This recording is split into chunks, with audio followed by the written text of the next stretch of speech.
KTO Radio présente À haute voix, la lecture intégrale des œuvres spirituelles majeures. Aujourd'hui, Augustin ou le Maître est là de Joseph Malègue.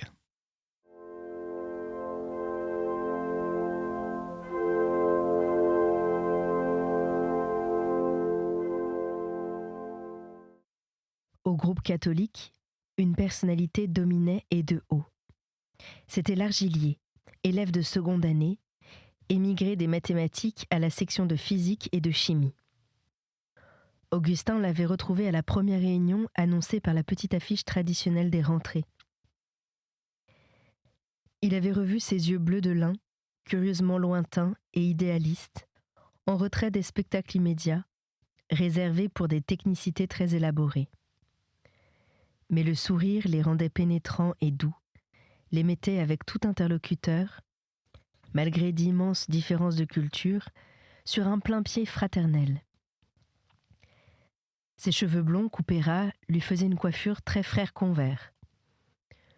Debout dans sa blouse de scientifique, il posait sur la table ses deux poings fermés aux poignets osseux. Il exposait ingénument des boutons de manchettes pauvres. À cette réunion, la causerie portait sur les œuvres. Les normaliens catholiques s'affiliaient traditionnellement à une conférence de Saint-Vincent de Paul. L'Argilier les sollicitait de continuer l'usage. Du reste, il ne tarderait pas à s'apercevoir que de ses contacts avec les pauvres gens, c'étaient eux qui recueillaient les plus gros bénéfices. Sans doute aussi conviendrait-il d'organiser des réunions d'études religieuses sur des sujets qu'il leur demandait d'indiquer. Augustin suggéra la reprise des conférences d'exégèse, commencées autrefois par le vieil aumônier du lycée. Mais le sujet agréa peu. Il entendit proposer la liturgie, ou l'anglicanisme, ou le catholicisme social, ou l'histoire des grands ordres monastiques, ou des recherches de psychologie mystique. Le cothurne d'Augustin, qui rentrait du régiment, dit que les préoccupations exégétiques ne lui étaient pas essentielles. Ses recherches sont vaines si elles ne sont très poussées. Ne pouvant être exégètes de métier, j'en crois ceux qui n'ont pas trouvé en ces matières, où ils sont d'ailleurs maîtres, d'obstacles à leur vie religieuse. « Mon Dieu !» fit l'Argilier, « c'est la maxime que nous sommes bien forcés d'appliquer partout où intervient une technique qui nous est étrangère. » Augustin n'insista pas. Au demeurant, il croyait ne pouvoir rencontrer en ces conférences sommaires qu'une conciliation bienveillante et rapide entre des textes et des désirs. La vraie besogne, il fallait la faire seule. Une autre raison aussi valait, quoiqu'elle lui restât obscure, il n'aimait point d'exposer à ses camarades des anxiétés déjà graves et une évolution possible. La pluie des fins de novembre tombait derrière de hautes vitres grises. La salle où il se tenait était sans tristesse ni joie, presque sans caractéristiques sensibles. Elle enfermait entre ses parois symétriques un air immobile, glauque et mort. Un schéma de salle dans l'abstrait pur. Des lampes électriques se greffaient avec gaucherie sur les appareils à gaz. Heureusement, par cette greffe mal faite, un homme avait marqué son passage, montré qu'il était balourd, maladroit, enfin qu'il vivait. Augustin regardait son cher l'Argilier. Il parlait avec cette distinction immatérielle et sans poids, si bien ajustée aux formules dont il recomposait, en termes d'intelligibilité pure, l'univers sonore et coloré. Parfois, un sourire d'une finesse rapide courbait en même temps l'intonation et les lèvres et se perdait dans l'ascétisme général du visage. Il était tenu en très haute estime par ses maîtres, de grands noms scientifiques de la Sorbonne et de l'Institut.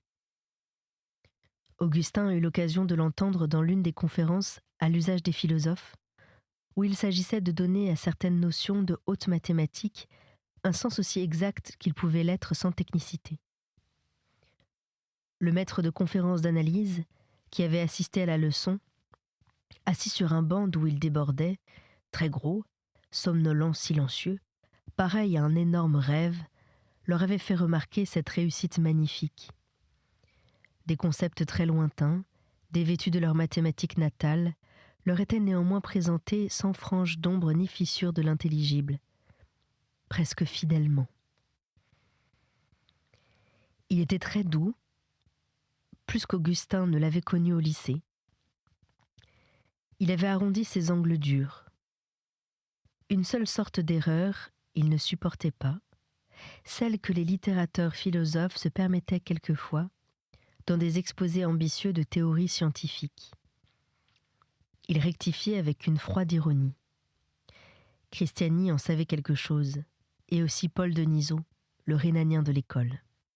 La compagnie intellectuelle de l'Argilier procurait à Augustin grande paix et repos moral. Il était un exemple de la plus aiguë et la plus ferme intelligence qui, sachant l'existence de difficultés en apparence mortelles, ne s'en troublait pas, vivait néanmoins pleinement Dieu.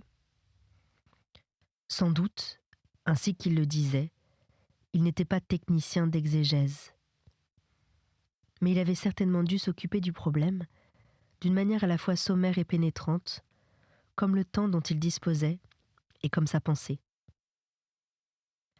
Devant lui seul, le raisonnement qui partout ailleurs exaspérait Augustin. Si tel et tel croient sur la foi d'exégète du métier, pourquoi pas toi ? Tenez. Quel rôle gardait-il aux difficultés qu'il ne pouvait ignorer ? Augustin le lui demanderait bien un jour. Un de ses pires souvenirs fut précisément l'une des nuits de ses premières semaines. Il avait ce soir-là prié très bien, prière simple mais consciencieuse. Le pater, l'Ave, les 4 actes, l'examen de conscience, le Salve Regina. La disposition des alcôves les transformait en petites chambres. On pouvait s'agenouiller sans qu'on vous aperçût. Toute l'intrusion d'autrui dans cette partie sensible de son cœur lui eût été intolérable. Au bout d'une demi-heure, le sommeil fit dire qu'il ne viendrait pas. La réunion au cours de laquelle Augustin avait en vain suggéré des conférences d'exégèse ne lui sortait pas de la tête. Il se rappelait les conversations, il les déformait. Il sentait le remords d'accusations grossies et inexactes, mais une rancune amère lui ôtait le désir de les rectifier. Que lui était la vie religieuse, à eux, ses camarades trop calmes ? Une pelouse qu'on ne foulait pas ? Une serre pour plantes fragiles ? Un jardin choyé, fumé, derrière une porte à grosse serrure ? Qu'y avait-il là pour lui ? Leurs convictions se perpétuaient grâce à de soi-disant évidences dont ils ne se rendaient pas compte quelles étaient leurs œuvres, mais que lui, Augustin, voyait gonfler sur eux comme du plâtre soufflé. Même l'Argilier, d'une bien autre vigueur intellectuelle, l'Argilier à l'imagination scientifique de la plus calme audace et la plus docile au fait, tolérait de s'étayer d'incertitudes qu'il eût rejetées dans son domaine habituel. Ils en étaient tous là. L'injustice même de cette exagération lui devenait indifférente. S'il ne la pensait pas maintenant, il le ferait peut-être dans 6 mois, simple avance sur la saison. Sa passivité changea de pays, flotta sur d'autres eaux. Il retrouva de plus anciens îlots, la vie du petit lycée, le « nous voulons Dieu » de l'abbé Amplepluie. Il exécra ce thème usé, les souvenirs d'enfance. La sensibilité trahissait. Elle posait le doigt sur l'un des tableaux d'idées pures et la pesée ne comptait pas. Puis cela même ne l'intéressa plus. Une lumière de feu follet veillait à l'autre bout du dortoir, engendrant quelques géométries jaunes fixes, en un sourd milieu brun où soufflaient et sifflaient tous les sommeils.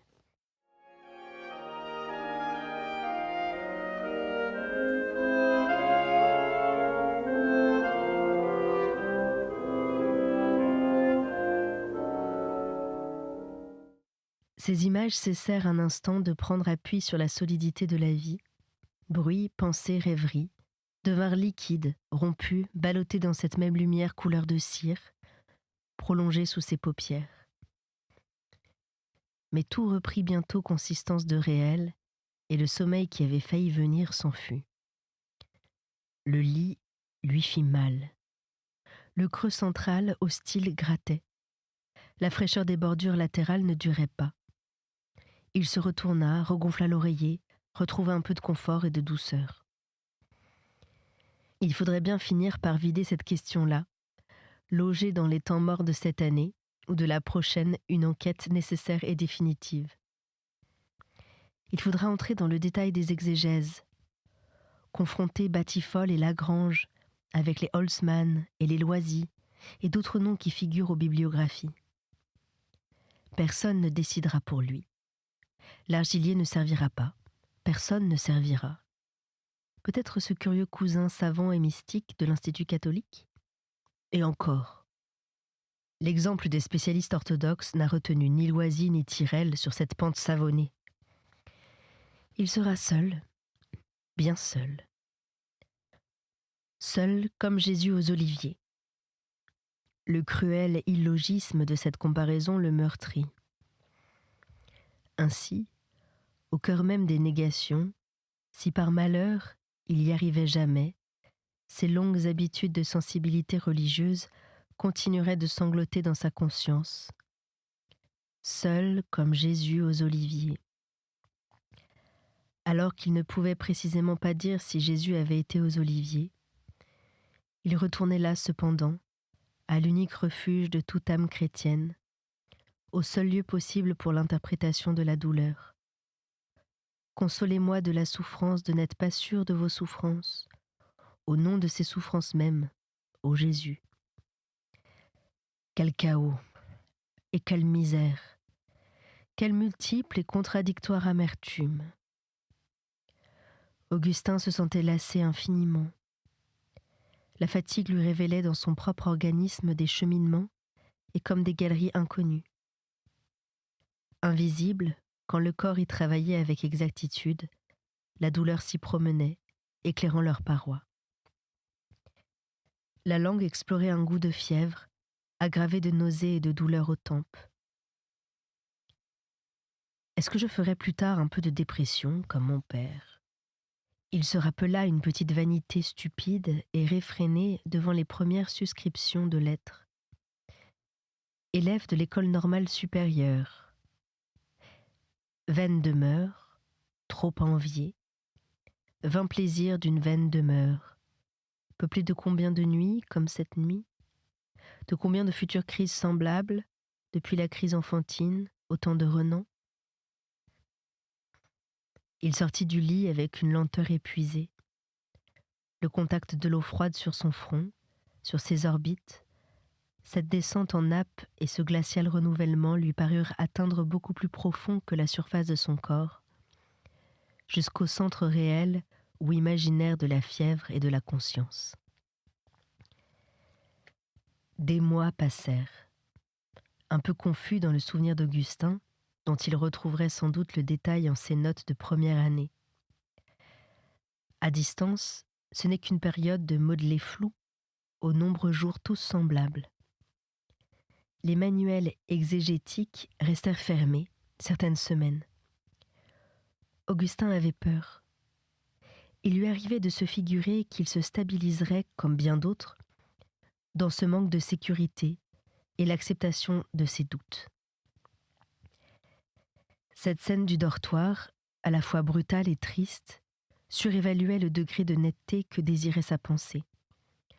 Ce n'était pas lui qui avait parlé, c'était l'agacement, c'était l'insomnie et ce sentiment de solitude dans cette petite lumière morte.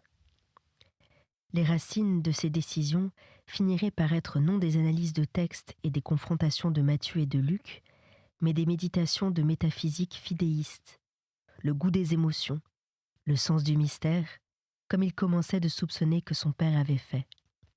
Les mêmes habitudes d'activité régulière qui avaient réglé l'année précédente les expansions de sa joie, le menant le samedi soir aux études d'art, Le dimanche aux prières, aux concerts, au musée et aux beaux paysages de Paris, durent continuer d'organiser sa conduite malgré les dépressions de sa tristesse.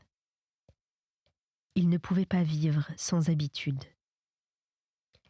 S'il estima précieuse la compagnie de l'argilier aux conférences de Saint-Vincent-de-Paul, il préféra chaque dimanche une messe où il fut seul.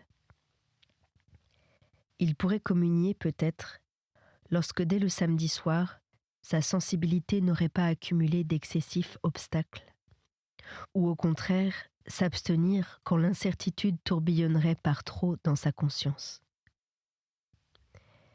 Il n'eût pas supporté l'argilier.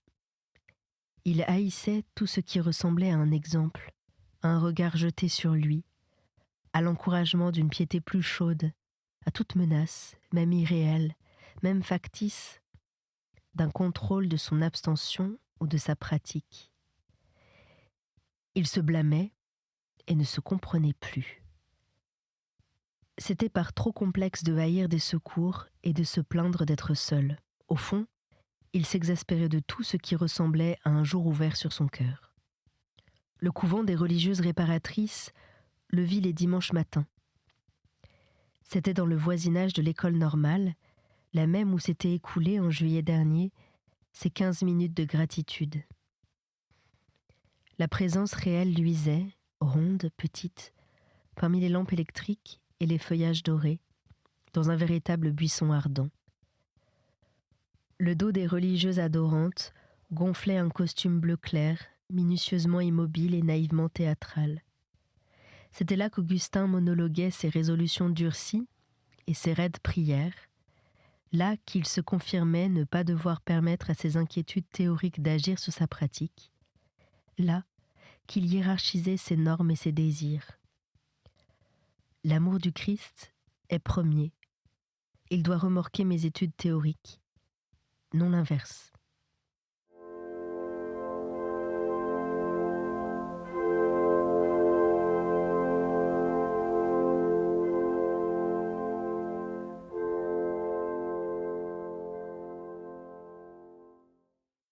De cette tension habituelle, il lui était habituel aussi de se gourmer. La migraine n'est pas une méthode. Parfois, au cours d'un salut, devant un doux chant flexible et calme, il se donnait des conseils sur le mode infinitif, de l'abandon, de la douceur, prendre modèle sur ces chants. Naturellement, revenait la réaction inévitable, l'autre moment de la période, les formules changeaient de sens et les infinitifs disparaissaient. Je ne me suis tendue que pour fortifier des résolutions artificielles et misérables. Le marbre de mes colonnes cache un cœur en gravats. Les véritables décisions n'ont pas besoin d'arc-boutants. Et en effet, celle de suivre tel cours, de négliger tel autre, d'étudier ici et là, coulait de soi, sur des pentes faciles. Dans une dissertation qu'il travaillait à cette date, sur le panthéisme spinoziste et le panthéisme hégélien, la pensée s'organisait toute seule, comme un beau végétal se hausse de sous la terre, par une noble force spontanée. C'était obscur ou c'était clair, superficiel ou fouillé, inconsistant ou solide. Ce n'était pas volontaire, ou postulant la complicité du cœur, ou soumis au primat de la pratique. Et pourquoi soumis ? Que signifiait soumis ? Qu'était-ce que soumettre son intelligence ? Et pourquoi pas la soumettre, par exemple, à la douleur d'un deuil ou à la beauté du soir ?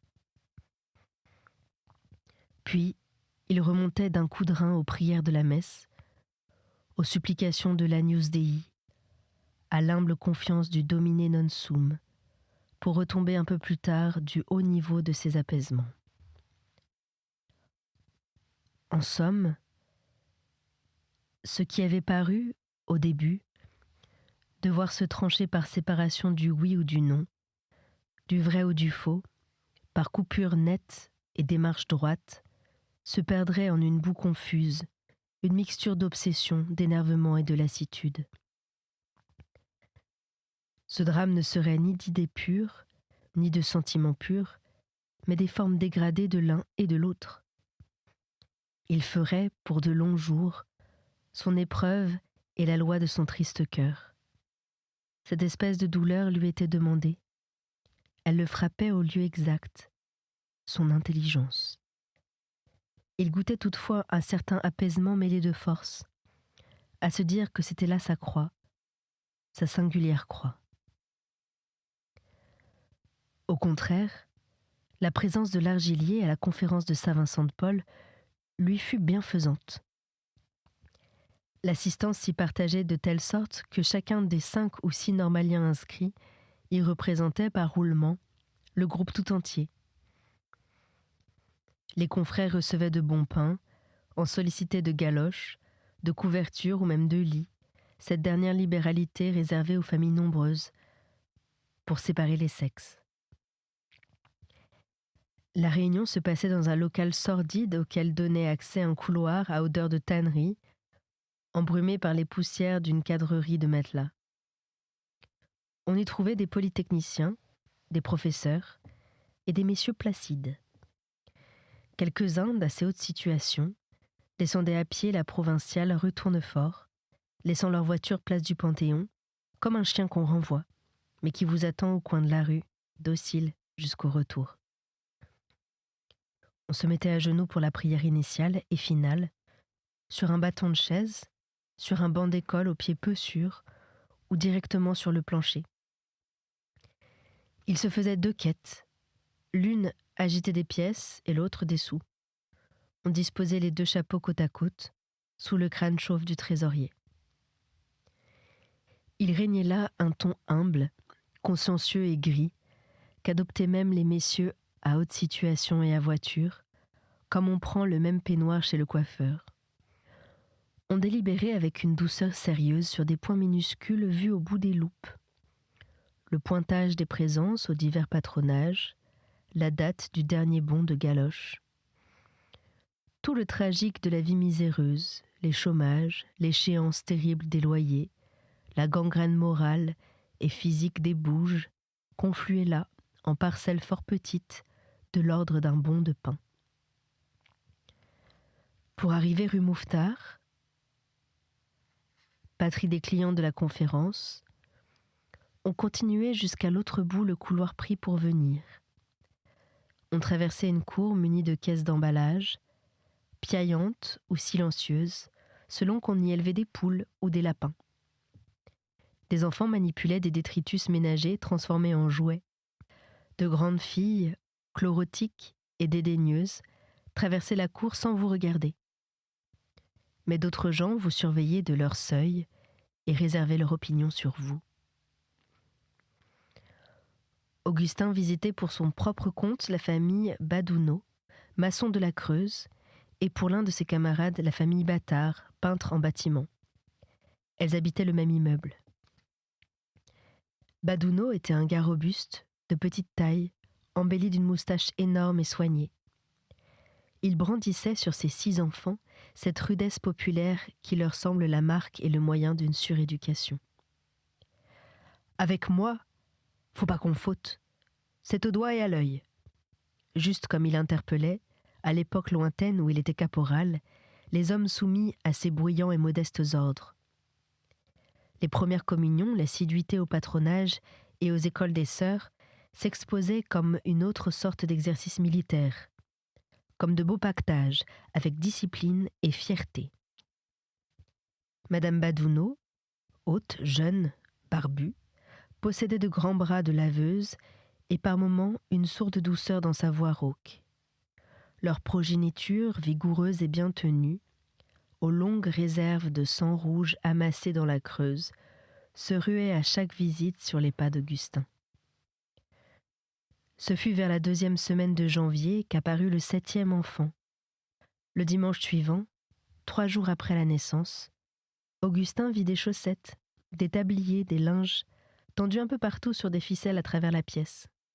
« A bien fallu que je me lève pour aller au lavoir », dit la grande femme rude, encore pâle et le corps ployé. Ils habitaient une chambre unique, d'une vastitude hideuse. Elle regardait la cour aux lapins et le plein midi. Elle supportait le soleil comme un vieillard les phares. On y voyait 2 lits, plusieurs berceaux, un poêle, de nombreux récipients en émail et la porte disjointe d'un placard immense. Chez les bâtards, c'était un autre type. On montait là par un raide escalier-échelle éclairé d'un trou percé directement sur le toit. On entrait dans une mansarde longue, d'une ligne anormale, coupée d'angles et de rentrants dont on ne savait à quoi ils pouvaient correspondre dans la construction. Augustin trouvait singulier de ne pouvoir se rappeler exactement le mobilier de la mansarde. Elle contenait certainement un poêle et un bois de lit peint en rouge. Sans doute aussi une malle, un miroir rond et quelque chose ressemblant à un très vieux lit-cage plié. Tout ce meuble fondait dans une lumière fuligineuse et l'effort de mémoire était chaque fois à recommencer. Une seule caractéristique. Cette mansarde s'étirait, tendait le cou et les vertèbres, tarasque noire d'un bout et l'autre lumineux. À l'extrémité de l'allongement, elle captait en plein ciel un mince rectangle de jour pur, l'entraînait de force par sa lucarne et le jetait sur le sol dans la fange solidifiée d'un plancher noir. Sur tout le reste régnait la pénombre, et rien de plus singulier que la juxtaposition de cette horreur et de cet azur. L'homme, extraordinairement fluet, peut-être jeune, presque nain, ne parlait qu'à voix basse, portant pour s'excuser la main à la gorge. Menu comme lui, noirâtre, le cheveu gris aussi tendu que les lèvres, d'aspect digne et réservé, sa femme usée d'un langage correct, servile et soignée. Elle ressemblait à une gouvernante, pour monsieur seul, à une bonne de curé dont le dernier maître fut mort en l'oubliant dans son testament. C'était À haute voix, une émission de KTO Radio. Aujourd'hui, Augustin ou le maître est là de Joseph Malègue. Lecture, Anne-Céline Pellarini. Captation et réalisation, Aymeric Plouinec et Thibaut Dagalier. Une émission disponible en podcast sur ktoradio.com et sur l'application KTO Radio.